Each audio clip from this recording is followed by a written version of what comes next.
Dear brothers, good morning, boys. Monday. Let's get after it. Hope you guys had an incredible July 4th weekend. For those of you here in the States, it was always a celebratory time, but now everybody's got to get back to work, and we're back at it. So, those of you who have listened to the show for a while have probably heard me say that I am a big fantasy fan, reading books, and we're obviously big Game of Thrones fans. Read all the books. We're going through House of Dragon right now. And last night we were watching, it was the fourth episode. And there was a scene where Queen Alicent, I guess the Queen Regent Alicent, is speaking with her son, who is the actual king, Aegon. And she says to him, he comes to her because he is confused about why his counsel doesn't listen to him, why nobody is heeding his advice or asking what he thinks about anything. And her statement back to him is something along the lines of, your title does not imbue you with wisdom. Your title does not give you wisdom by itself. And there's plenty of little axioms like that you can pull from Game of Thrones and other similar genres.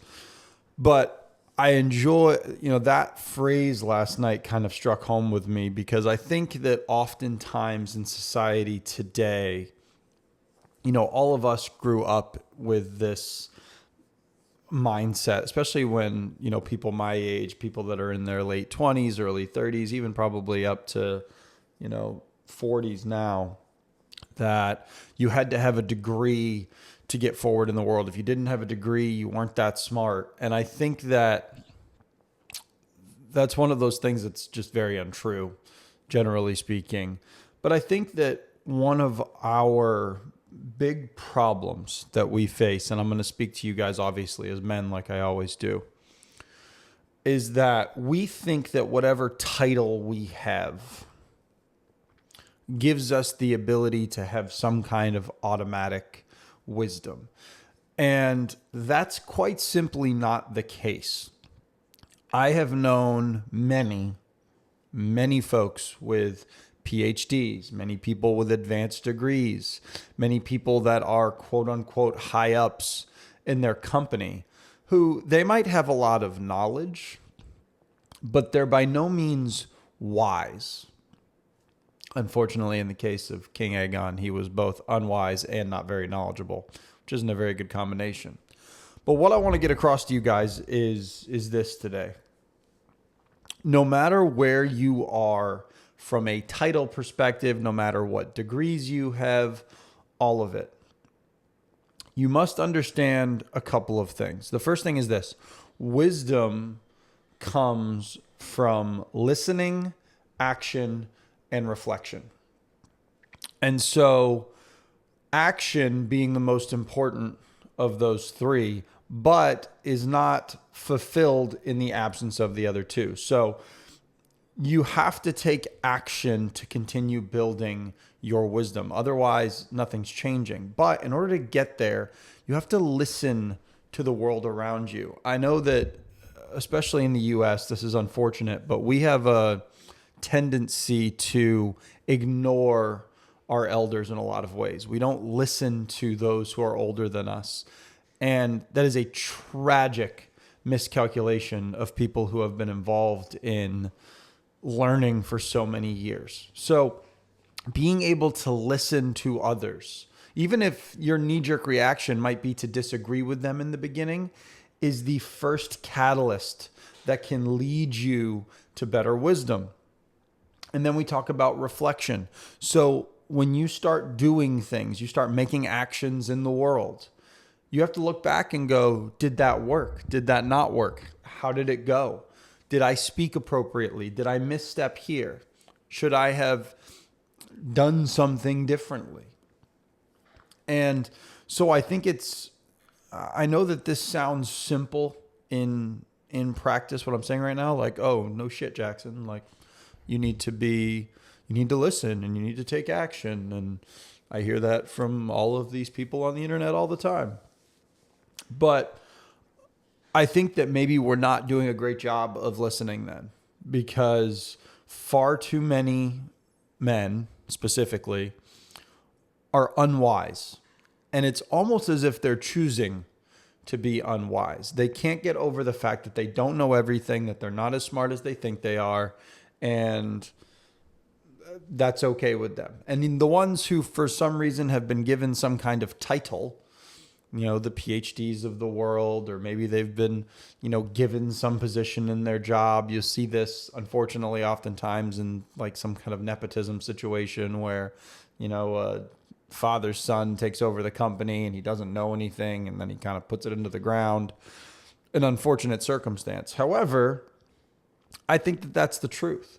I think that as a whole, men have lost a great deal of their self-esteem. They have lost whatever their purpose or meaning is in life, which we talk about on here a lot. And so to be wise isn't even really an option. They don't know how to conduct themselves to gain wisdom. And so I want all of you today listening to this, and most of the men that listen to this, I think, are probably working through this in your own lives anyways.